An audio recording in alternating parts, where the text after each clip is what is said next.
자, 이제 다 일어나서 찬양하면서 하나님을 예배하겠습니다.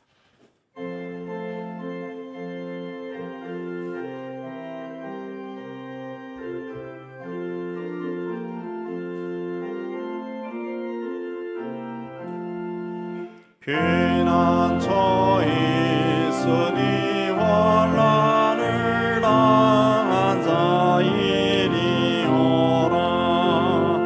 땅들이 변하고 물결이 일어나 산 위에 넘치되 두렵잖니. 이방이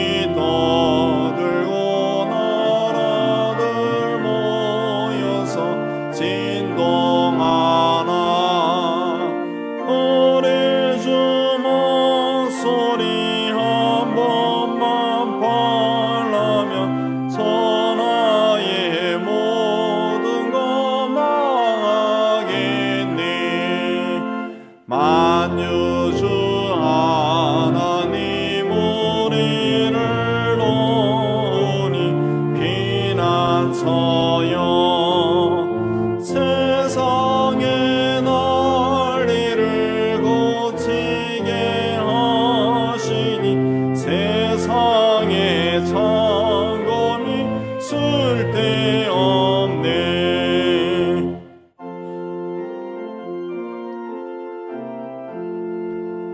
높으신 하나님 우리를 구하니 할렐루야.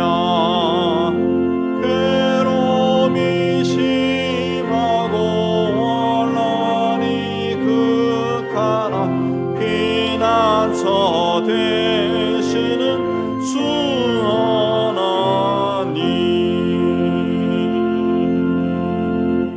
다시 참여 기도 드리겠습니다. 하나님 아버지, 오늘도 우리의 죄와 허물을 두려운 마음으로 고백합니다. 주님으로부터 많은 은혜와 사랑을 받았지만 늘 불만과 불평으로 가득 찬 삶을 살았습니다. 선한 일을 하라고 주신 물질로 세상을 사랑하는 죄를 지었고 죄로부터 자유함을 선물 받았지만 방종에 빠져 살았습니다. 지혜와 총명을 주셨지만 세상의 욕망을 채우기 위해 사용하였습니다.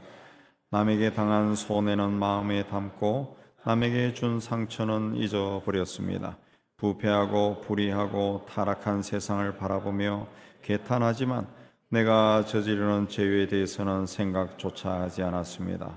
주님, 우리의 부끄러운 죄를 고백하오니 사하여 주옵소서. 주님과 남아있는 죄를 침묵 가운데 고백합니다.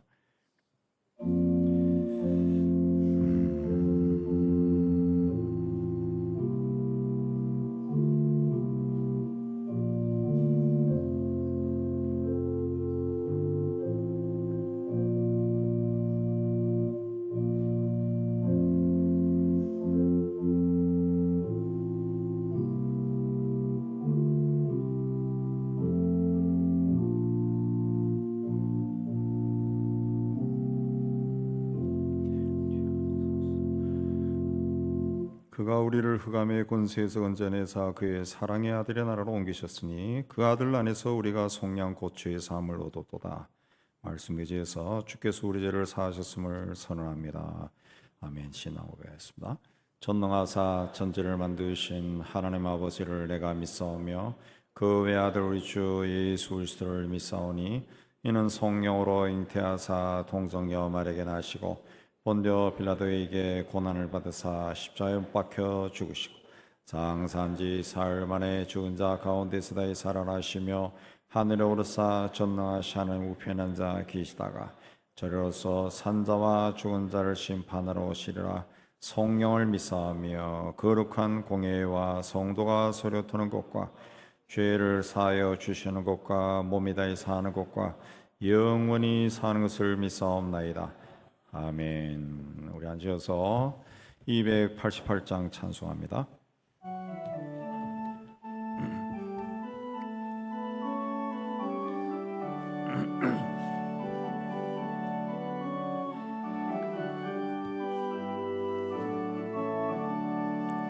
예수를 나의 구주 삼고 성령과 피로써 거듭나니 이 세상에서 내 영혼이 하늘의 영광 누리도다. 이곳이 나의 간증이요 이곳이 나의 찬송일세. 나 사는 동안 끊임없이 구주를 찬송하리로다. 온전히 주께 맡긴 내 영 사랑의 음성을 듣는 중에 천사들 왕래하는 것과 하늘의 영광 보리로다. 이곳이 나의 간증이요 이곳이 나의 찬송일세. 나 사는 동안 끊임없이 구주를 찬송하리로다.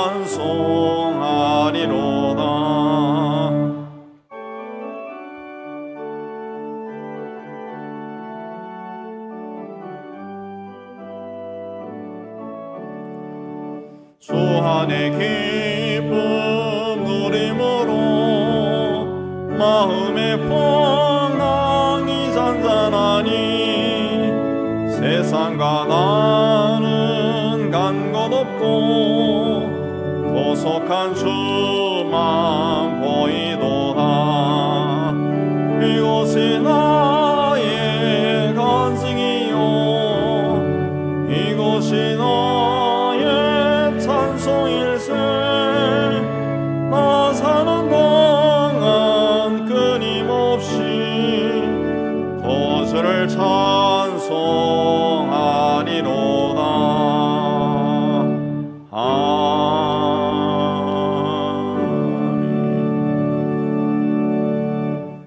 하나님 아버지, 부족하고 연약한 저희들을 사랑하여 주시고 우리를 죄 가운데 구원하여 주시고 하나님의 자녀로 삼아 주시는 데 감사합니다. 하나님이 주신 은혜와 축복을 기억하고 오늘 또 하나님 앞에 올라와 예배로 영광 돌리오니 우리의 예배를 받아주시고 모인 모든 무리들의 삶과 가정을 산업의 은혜와 축복을 더하여 주시옵소서. 하나님 아버지, 세상의 죄가 흘러넘친다 할지라도 주께서 우리에게 힘과 능력을 더하여 주셔서 이 세상 속에서 하나님의 뜻을 이루어가는 데 부족하지 않는 저희가 될 수 있도록 은총을 다해 주시기를 원합니다. 우리의 작은 삶을 통해서 많은 사람들을 하나님이 기뻐하는 그 길로 인도하는 저희가 될 수 있도록 인도하여 주시기를 원합니다. 하나님, 세상 곳곳에서 전쟁과 폭력의 소식이 들려오고 지진과 홍수와 같은 재난의 소식도 들려옵니다. 그 재난의 현장 한복판에서 고통을 겪고 슬픔을 겪는 모든 사람들을 위로하여 주시고 그들을 구원하여 주시고 치유하여 주시고 회복하여 주셔서 다시 일상생활로 돌아갈 수 있도록 은총을 베풀어 주시옵소서. 우크라이나를 향한 러시아의 전쟁이 속히 그치게 하여 주시고 더 이상 무고한 생명이 해를 입지 않도록 하나님 간섭하여 주시기를 원합니다. 무엇보다 전쟁 중에 러시아가 납치한 수만 명의 우크라이나 어린아이들이 부모 품으로 속히 돌아가게 하여 주시고 이 어린아이들을 이용한 러시아의 악한 꾀가 이루어지지 않도록 하나님 역사하여 주시옵소서. 하나님, 저 북쪽에 있는 북한 정권이 온 세상에 무기를 보내고 사이버 폭력과 강도 행위를 벌이고 있습니다. 한민족 공동체가 그런 일을 저지른 것을 우리가 부끄럽게 여기게 하여 주시고 그 땅에 하나님의 강건하심으로 지도층의 변화가 일어나게 하여 주시기를 원합니다. 그리하여 그 땅과 백성을 진실로 생각하고 부흥시키는 그런 훌륭한 지도자가 나오도록 축복하여 주옵시고 그리하여 우리가 사는 이 한반도가 다시 위기 상황에 빠지지 아니하고 하나님의 손 안에서 평화 통일을 이뤄서 주께서 오시기 전에 복음을 대륙을 향해 뻗어 나갈 수 있도록 은총을 다하여 주시옵소서. 하나님 아버지, 우리 사회의 부패와 불의와 부정과 거짓과 미움과 다툼이 한계 상황에 달하고 있습니다. 하나님, 먼저 우리 그리스도인들이 앞장서서 하나가 되기 위해 힘쓰게 하여 주시고, 우리 이웃들끼리 서로 존중 여기고 하나가 되기 위해 조금씩 양보할 수 있도록 축복하여 주시옵소서.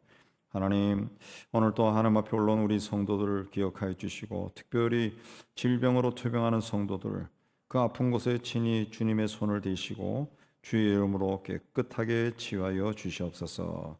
몸이 힘들어 나오지 못한 성도들에게도 동일한 은혜를 다해 주셔서 우리가 함께 건강한 모습으로 하나님 앞에 나와 예배할 수 있도록 축복하여 주옵소서. 이제 추석이 다가오고 있습니다. 우리 가족들이 원근각처에서 모였을 때 서로 사랑하고 서로 은혜 중에 복되고 귀한 시간을 보내게 하여 주옵소서. 오늘 또 우리 예배를 받아주시고 우리 가운데 임하여 축복을 다해 주신 하나님께 감사하며 우리를 구원해 주신 예수 그리스도 이름으로 기도하옵나이다. 아멘.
자, 오늘은 9월 마지막 주일이 되겠습니다.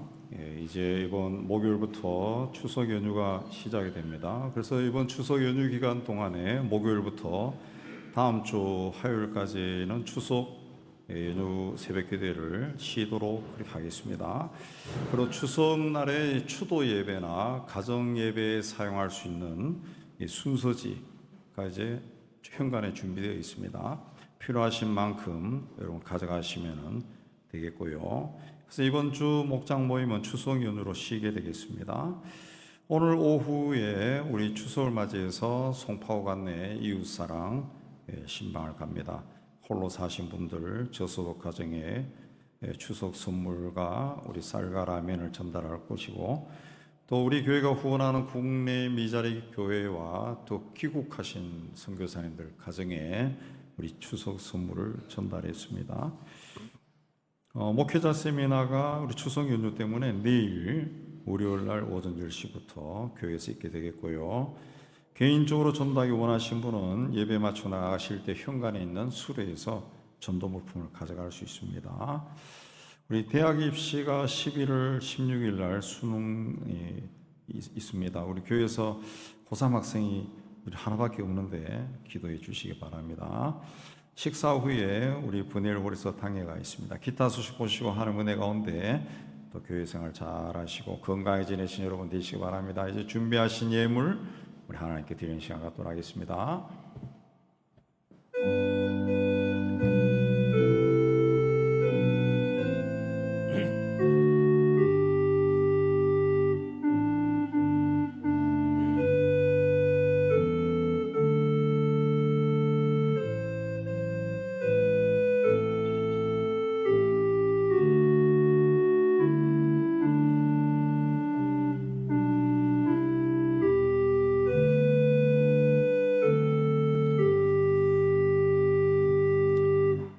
다 일어나서 찬양하며 봉헌합니다.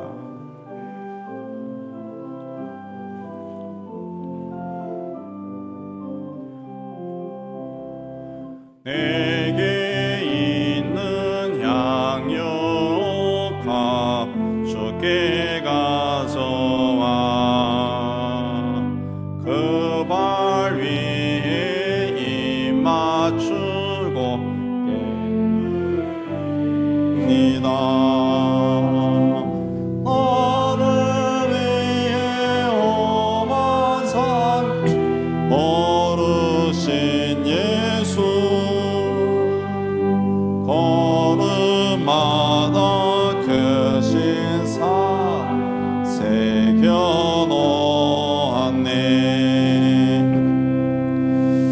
하나님 아버지, 지난 한 주도 우리와 함께 해주시고 은혜를 베풀어 주신 것에 감사하며 우리의 정성을 모아 예물을 하나님께 바칩니다.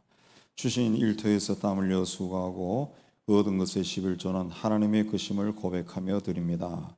말씀하신 대로 저들의 창고에 빈 곳이 없을 정도로 가득 채워 주시옵소서. 땅끝까지로 복음을 전하는 일에 작은 정성으로 동참합니다.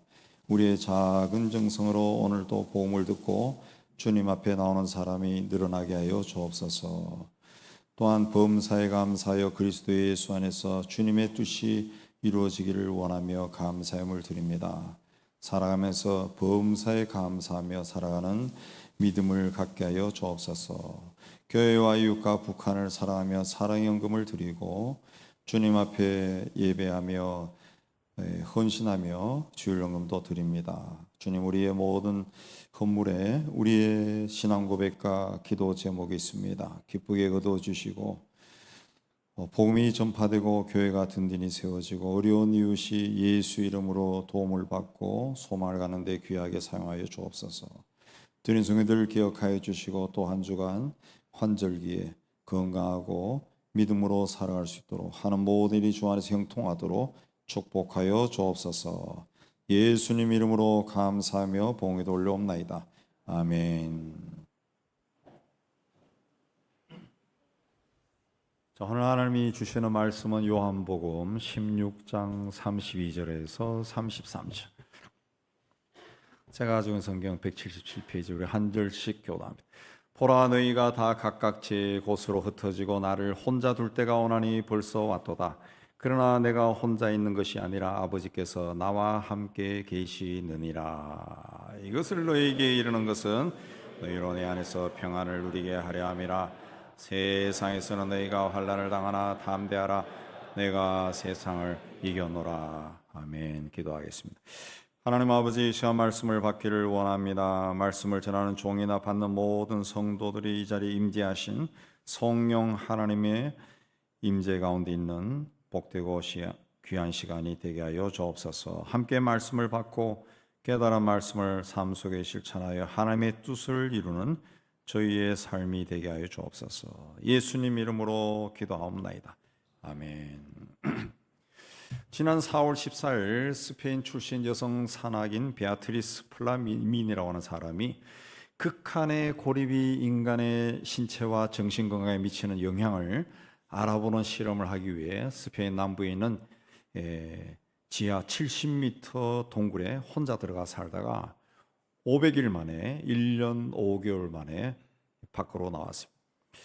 그녀는 2021년 11월 20일 헬멧과 라이트와 또 책과 종이와 연필과 뜨개질감을 가지고 지하 동굴에 들어갔습니다.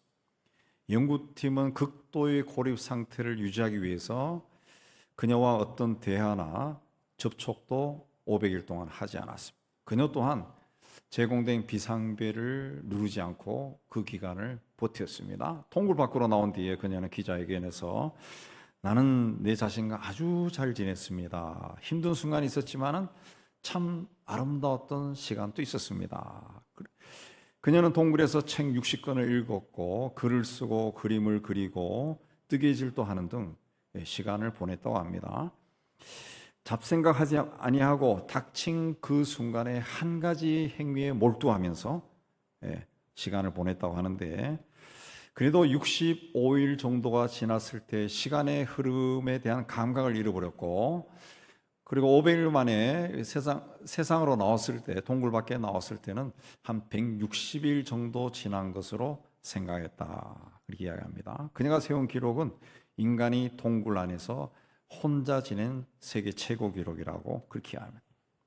자, 외로움이란 무엇을 말하느냐? 동반자가 없는 것, 또 다른 사람들로부터 단절되어 있는 상태, 사람들이 아무도 찾아오는 사람이 없는 상태, 그래서 슬프고 쓸쓸하고 황량한 상태, 그걸 이제 외로움이다, 사전에 정의를 해놨습니다.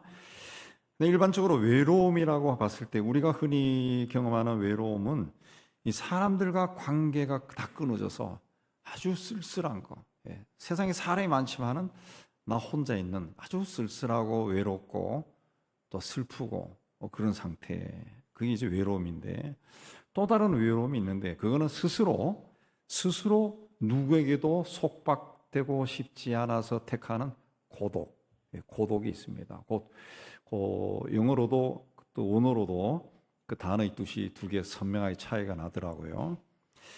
자, 이 소외감을 느끼게 되는 쓸쓸하다, 이거는 굉장히 부정적이고 비관적인 의미가 강합니다. 그러나 스스로 택한 고독은 자유로운 이미지가 상당히 강합니다. 어떻게 보면 비슷해 보이지만은 이 조금 다른 그 외로움의 두 상태, 두 감정이 우리의 삶에도 수시로 번갈아가며 찾아옵니다. 요즘에는 한 집에 사는 가족 사이에도 별로 대화가 없다 그러죠. 가족이라 그러면 가장 중요한 것이 식탁에 둘러앉아서 함께 식사를 하는 건데, 요즘에는 함께 식사를 하는 그런 경우가 그렇게 흔하지 않습니다.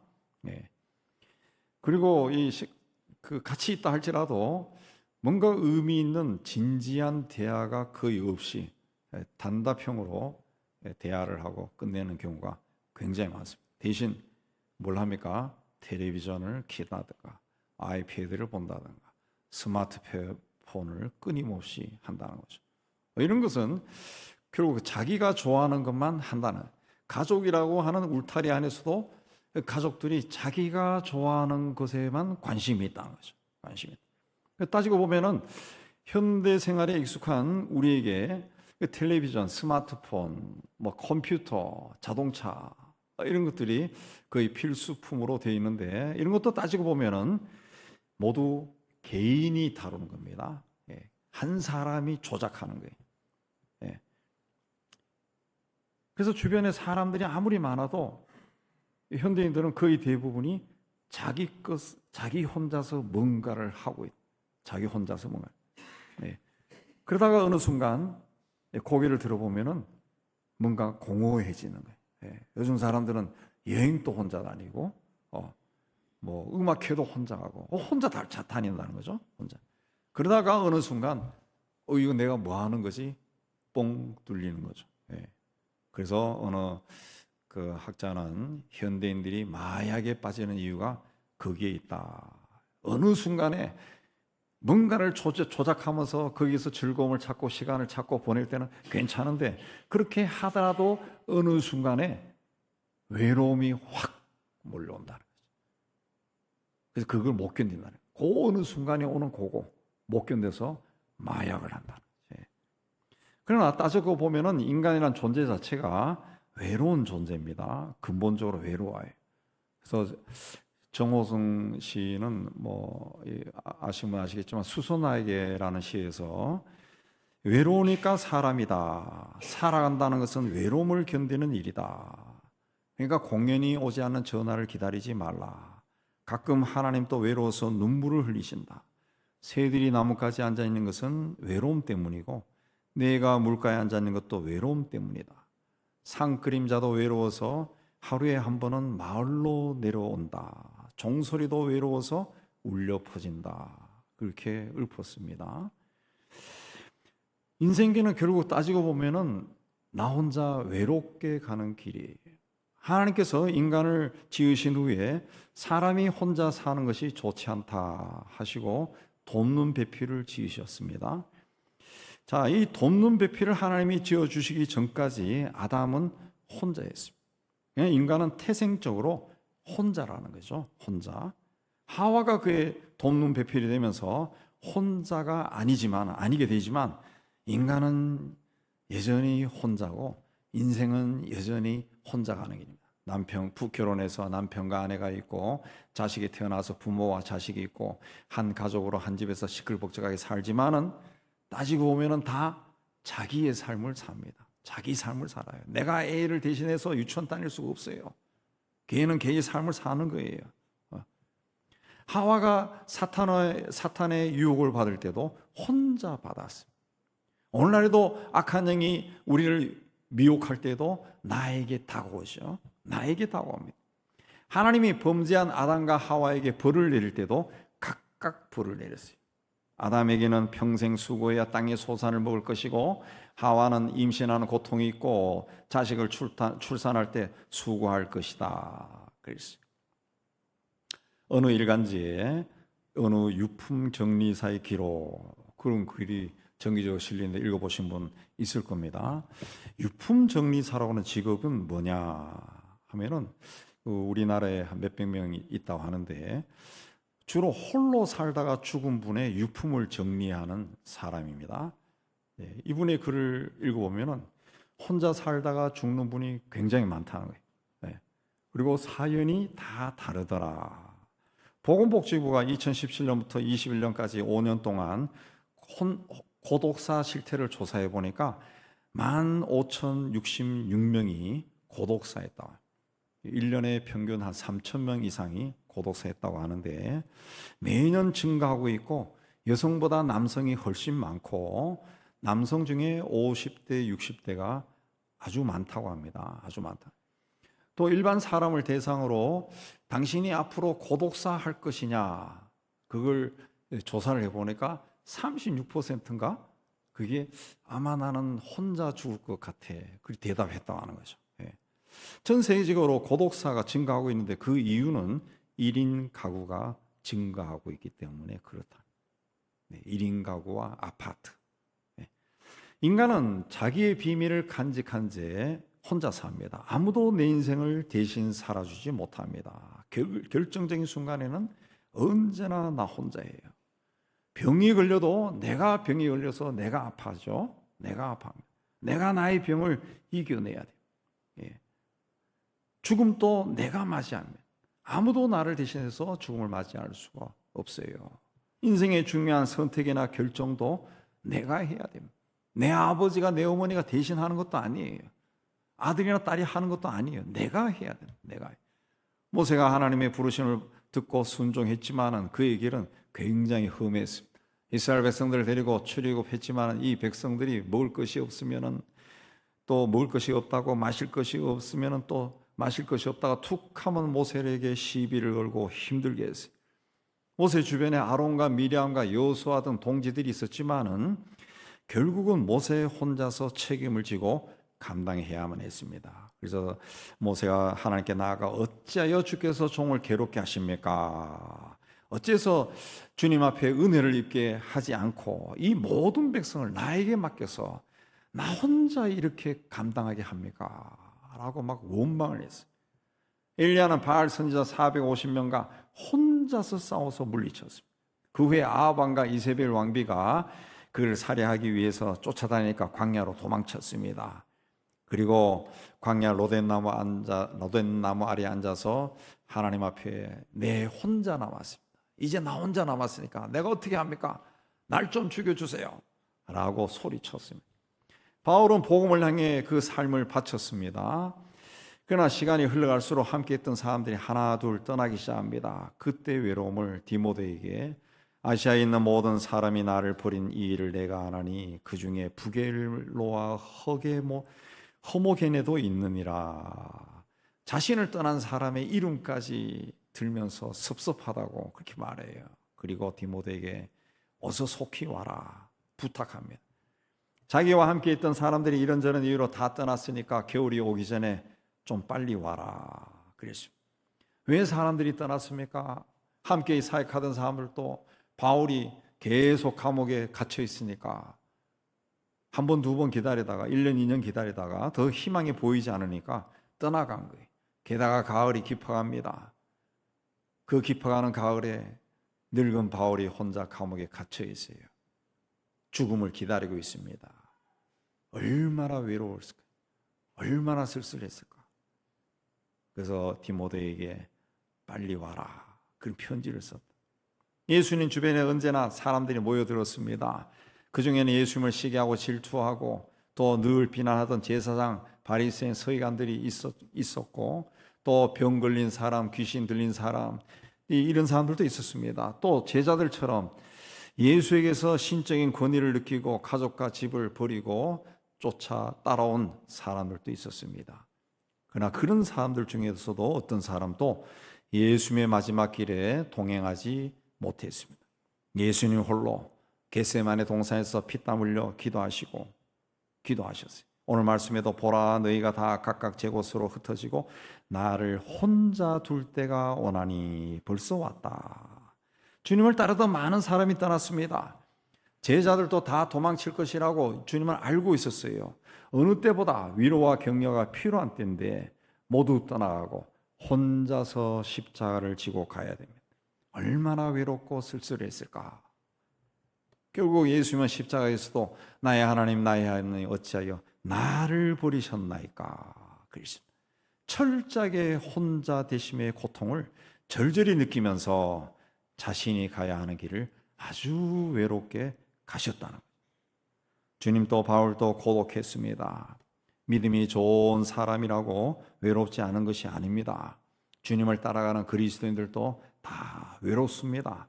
주님이 가신 골고다의 길은 언제나 좁고 험하기 때문에 찾는 사람이 많지 않습니다. 어느 순간에는 나 혼자 그 길로 걸어가야 됩니다. 그래서 그리스도인의 외로움, 고독은 운명이라고 볼 수 있어요.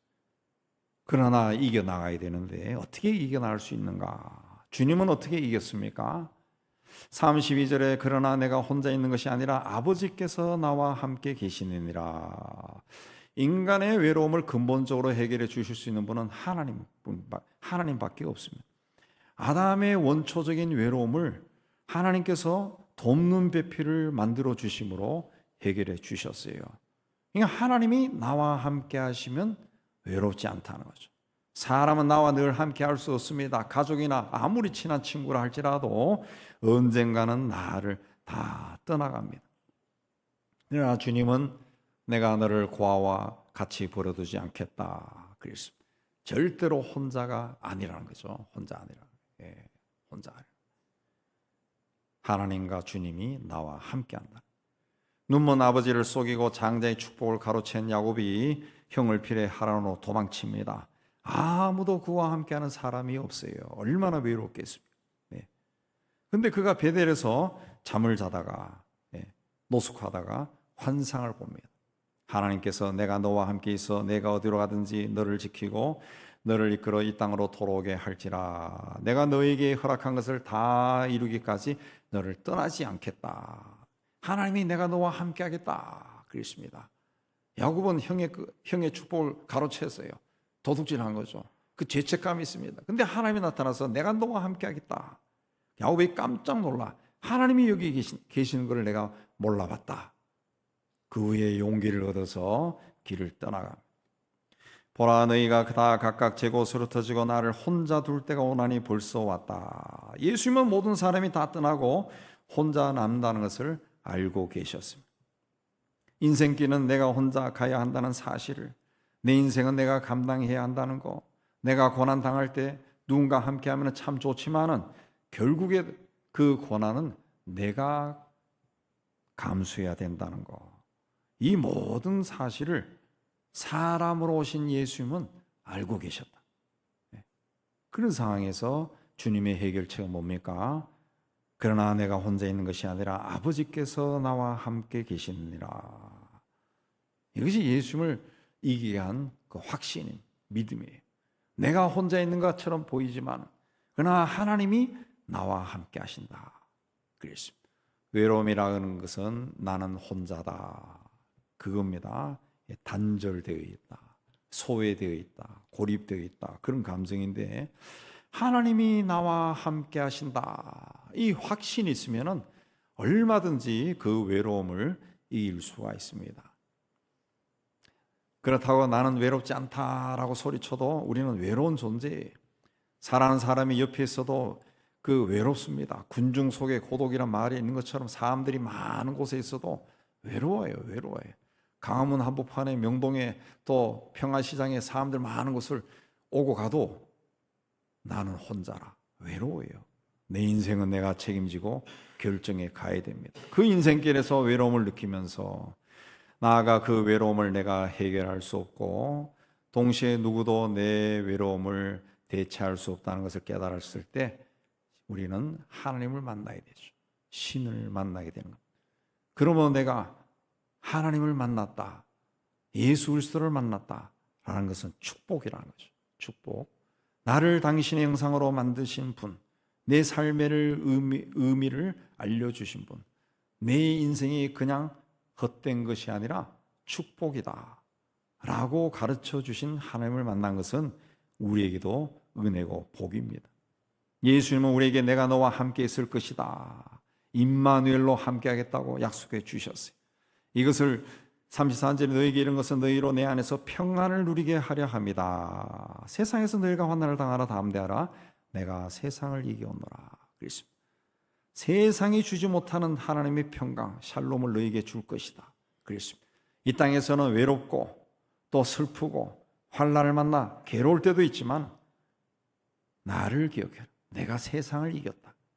내가 십자가의 길을 가지만은 부활의 아침을 너에게 선물을 줄 것이다. 담대해라 그랬습니다. 우리는 연약한 존재입니다.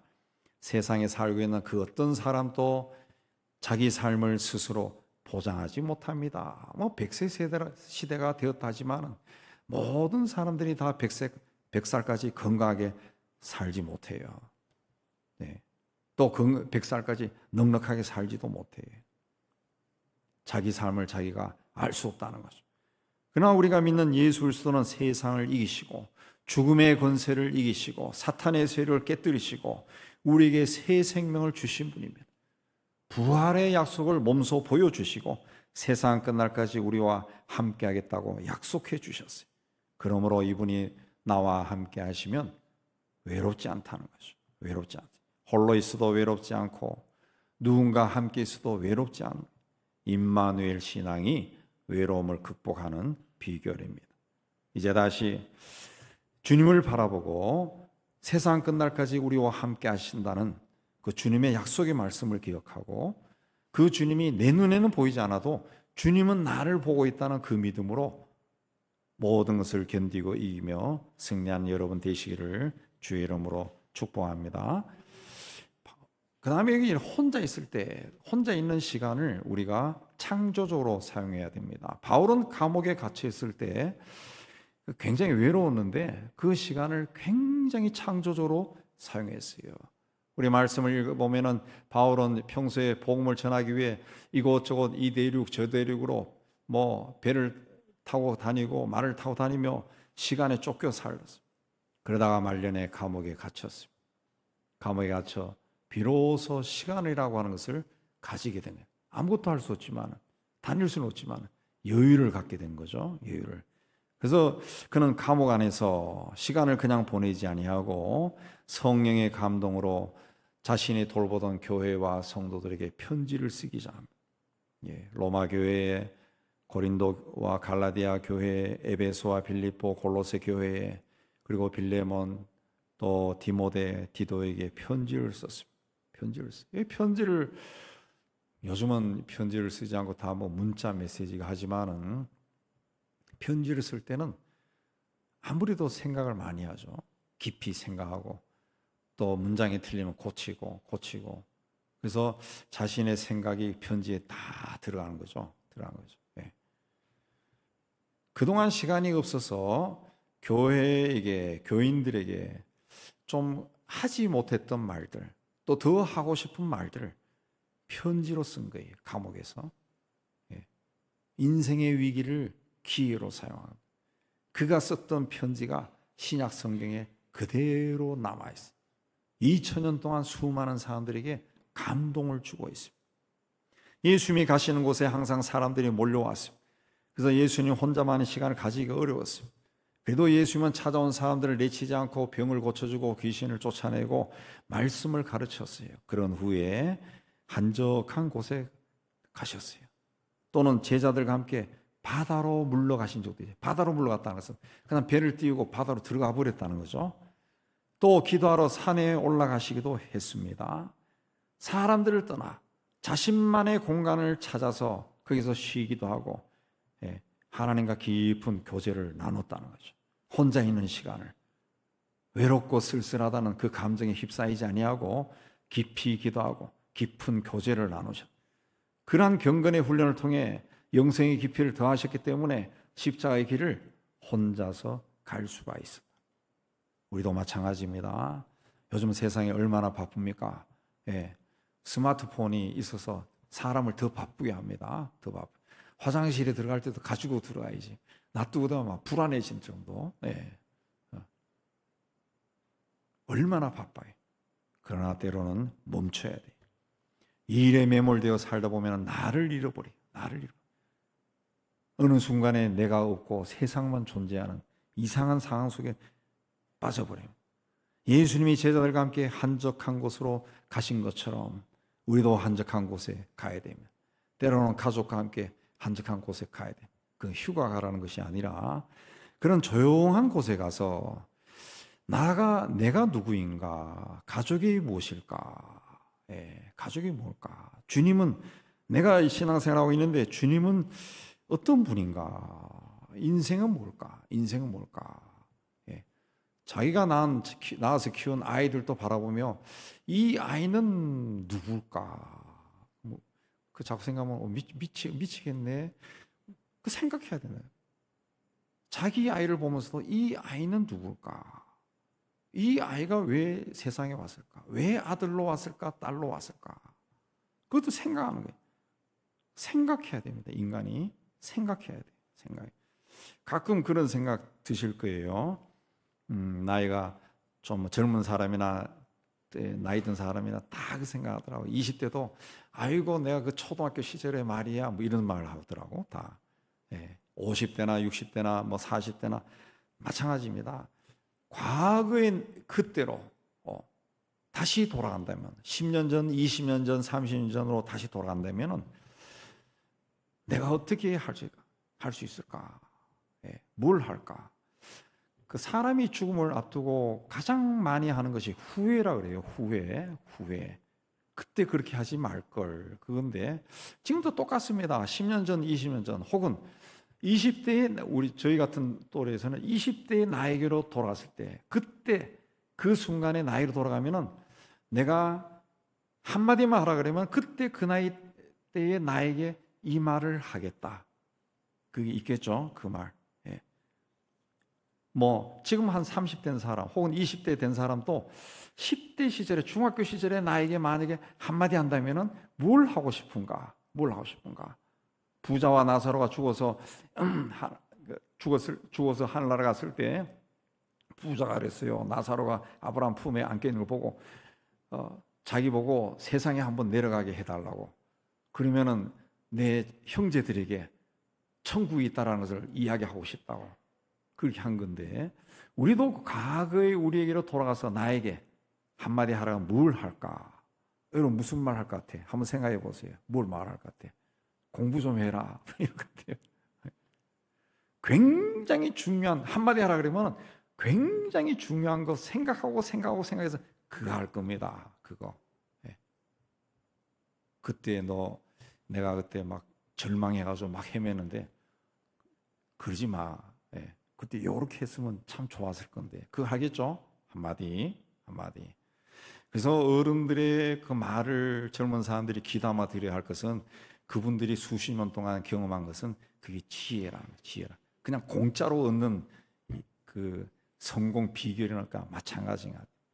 굉장히 중요한 말 한마디만 하라 그러면 그거 할 거예요. 25살의 나에게 35살의 나에게 한마디 하라 그러면 굉장히 중요한 말 할 거예요. 그 말을 지금 여러분에게 하시라. 똑같습니다. 똑같아요. 똑같은 효과가 있어요. 똑같아요. 예수님은 제자들에게 얘들아 좀 쉬자. 한적한 곳에 가자. 바다에 가자. 산으로 가자. 그렇게 말씀하셨어요. 왜 그렇게 말씀하셨을까? 기독교 전통에 이렇게 물러가는 거, 이걸 리트릿이라고 하죠. 리트릿. 계속 있어요. 우리 개신교도 가끔 기도원 가고 하는 것이 일종의 리트릿인데 이게 다른 종교에서 가톨릭이나 성공회나 뭐 정교회 같은 경우에는 수도원에 들어가서 피정이라고 하는 것을 하죠. 그게 리트릿입니다. 리트릿. 그게 돌아가서 나를 바라보는 거예요. 나를 바라보고 생각하는 거예요. 인생이 뭔가 생각하는 거예요. 인생이. 주님은 홀로 있는 시간에 하나님과 깊은 교제의 시간을 가졌습니다. 우리도 이 홀로 있는 시간이 굉장히 중요한데 때로는 이 고독이라는 골방에 들어가서 문을 잠가야 됩니다. 그럴 때 하나님 앞에 벌거벗은 모습으로 설 수가 있어요. 하나님 앞에 정직하게 설 수가 있어요. 자기를 바라볼 수가 있어요. 그러므로 우리는 그리고 그리스도인들은 외로움을 부정적으로 비관적으로만 볼 필요가 없다는 거죠. 오히려 하나님 앞에 정직하게 나설 수 있는 아주 귀한 골방에 들어가는 것과 똑같은 시간이라고 생각합니다. 주님은 일부러 그 시간을 만드셨어요. 제자들에게도 그 시간을 만들라고 가르쳐 주셨어요. 그 골방에서 하나님 앞에 내가 나누는 대화는 속 깊은 대화, 나를 다 드러내는 대화, 고백이 사랑의 고백이고 신앙 고백이 또 주님으로부터 또 사랑의 고백을 듣는 시간이고 용서를 듣는 시간이죠. 듣는 시간. 오늘 말씀에 이어서 요한복음 17장이 되는데 요한복음 17장은 예수의 기도 중에 전체가 예수님의 기도고 가장 긴 기도입니다. 그 17장을 채운 예수님의 기도가 다 끝난 후에 18장 1절은 예수께서 이 말씀을 하시고 제자들과 함께 기드론 시내 건너편으로 나가시니 그곳에 동산이 있는데 제자들과 함께 들어가시니라. 주님이 들어가신 기드론 시내 건너편 동산이 겟세마네 동산입니다. 거기서 주님은 피땀 흘려 기도하셨고 마침내 골고다에서 십자가에 달립니다. 그러니까 기드론 시내를 건너가신 길이 십자가의 길이라는 거죠. 십자가의 길. 그 길이 고난의 길이고 십자가의 길이고 죽음의 길이라 할지라도 그것이 아버지의 뜻을 따르는 길이었기 때문에 주님은 기드론 시내를 건너서 겟세마네로 들어가셨다. 주님은 겟세마네를 걸쳐 골고다에서 십자가에 못 박힌 후에 마지막에 다 이루었다 그랬습니다. 아버지의 뜻을 다 이룰 때까지 좁은 길을 가셨어요. 외로울 수밖에 없는 그 길을 가신 거라죠. 그러나 그 길을 다 이룰 정도로 성실하게 최선을 다해 가셨기 때문에 외로움을 느낄 겨를이 없었던 거죠. 그래서 이것을 너에게 이룬 것은 너희로 내 안에서 평안을 누리게 하려 합니다. 그랬습니다. 주님이 그 길을 가셨다. 여러분 외롭습니까? 돌아보니까 주변에 아무도 없습니까? 가닥 모를 공허감과 슬픔이 때때로 음습합니까? 눈을 들어 십자가에 달린 예수를 바라보시기 바랍니다. 거기에 이 세상에서 가장 고독하고 가장 외로웠던 분이 달려 있습니다. 동시에 가장 행복한 분이 계십니다. 그러므로 여러분의 외로움을 주님의 십자가 앞에 가지고 나가 다 내려놓으시기 바랍니다. 주께서 나와 함께 하신다는 것을 확신하시고 그분이 나를 사랑하신다는 것을 체험해 보시기 바랍니다. 그러면은 여러분의 외로움이, 여러분의 슬픔이, 괴로움이 기쁨으로, 감사로 바뀔 겁니다. 세상에 나는 혼자인 것 같지만 절대로 내가 혼자 이 길을 걸어가는 것이 아니라 절대로 나를 버리지도 떠나지도 않는다는 주님이 나와 함께 하십니다. 그분은 내 눈에 보이지 않지만 주님은 나를 보고 계십니다. 그분이 세상 끝날까지 내가 너와 함께 하겠다 약속해 주셨습니다. 이 주님과 함께 동행하여 승리하는 여러분이 되시기를 주의 이름으로 축복합니다. 하나님 아버지, 우리 참 연약하고 우리 인생길도 따지고 보면은 늘 홀로 가는 길이라는 것을 저희가 알고 있습니다. 때로는 가족들과 친구들과 이웃들과 교우들과 함께 떠들고 시끌벅적하게 시간 보내지만 어느 순간에 혼자 있다는 것을 알고 쓸쓸할 때가 있습니다. 그러나 주님이 나와 늘 함께 하시고 내 인생길을 인도하신다는 것을 다시 한번 믿음으로 확신하고 그 주님의 손을 붙잡고 우리 인생길을 끝까지 걸어가는 믿음을 다하여 주옵소서. 예수님 이름으로 기도하옵나이다. 아멘. 우리 291장 찬송합니다.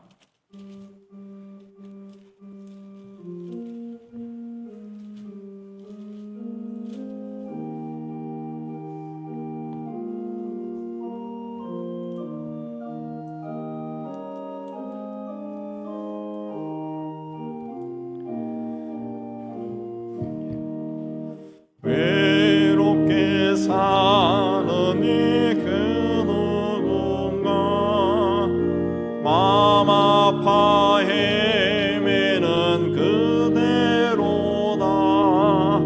십자가 영틀에 너위에 상하신 하나님 독생자 왜 잊었나. 오직 주 예수님 널 돌보신다.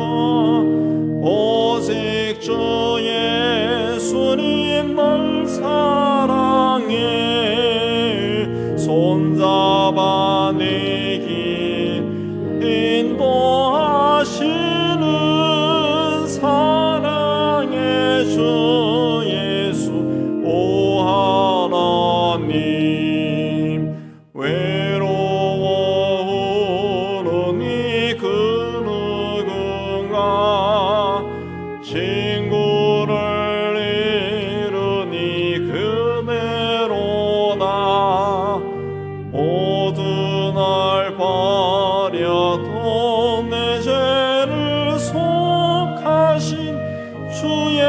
예수 참 친구 왜 있었나 오직 주 예수님 날 돌보신다 오직 주 예수님 날 사랑해 손잡아 내길 인도하시는 사랑의 주 예수 오 하나님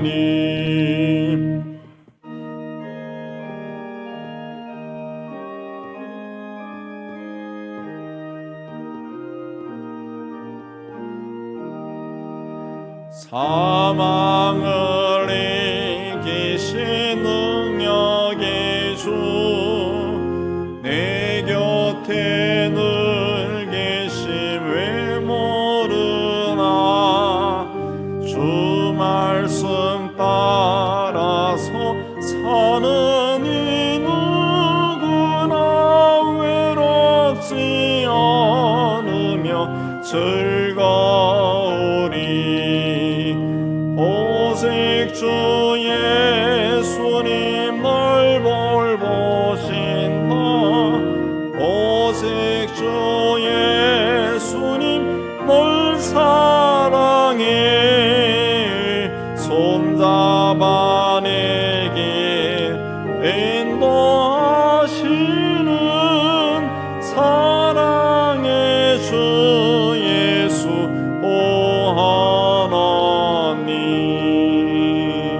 하나님 우리 주신 말씀 생각하며 하나님께 헌신하는 기도드리겠습니다. 하나님 아버지, 오늘도 하나님 앞에 나와 예배로 영광 돌리게 하고 다시 세상 속으로 들어갑니다.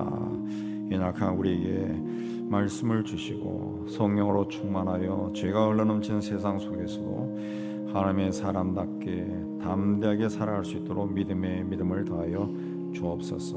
주님이 어느 순간에도 나와 함께 하시고 내 인생길을 보고 계시고 인도하신다는 그 믿음으로 이겨나갈 수 있도록 은혜를 다하여 주옵소서.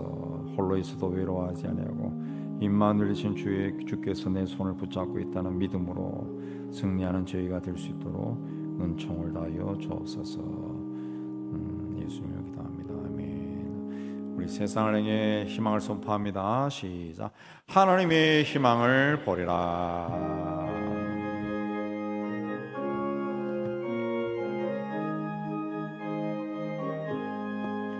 주가 세상을 다스리니 그 위엄이 넘쳐나고 그의 나라와 주의 영광 온 하늘에 가득하다 저 흉악한 마귀의 머리다 멸망케 하시는 주 이 찬양을 주께 드리니 큰 영광을 받으소서 주가 권능의 손으로서 이 세상을 창조하니 그의 놀라운 창조 솜씨 마음 백성이 경탄하네 저 하늘의 별들도 모두 주 영광을 나타내어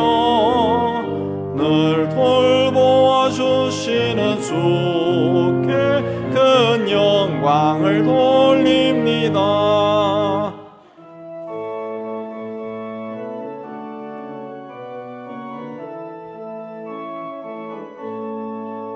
저가 세상의 피조물 인간에게 다 맡기고 순종하라는 말씀으로 그 권위를 주셨도다 온 땅 위에 주님의 위엄 그날은 야득하니 그 나라와 주님의 영광 온 천하에 찬란하다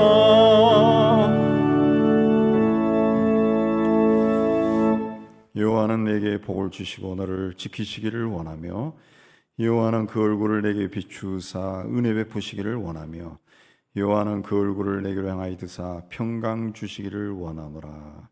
이제는 우리 주 예수 그리스도의 은혜와 하나님 아버지의 사랑하심과 성령의 교통하심이 주의 몸된 교회와 세상 속으로 떠나는 하나님의 자녀들 위해 이제부터 영원까지 함께 있을지어다.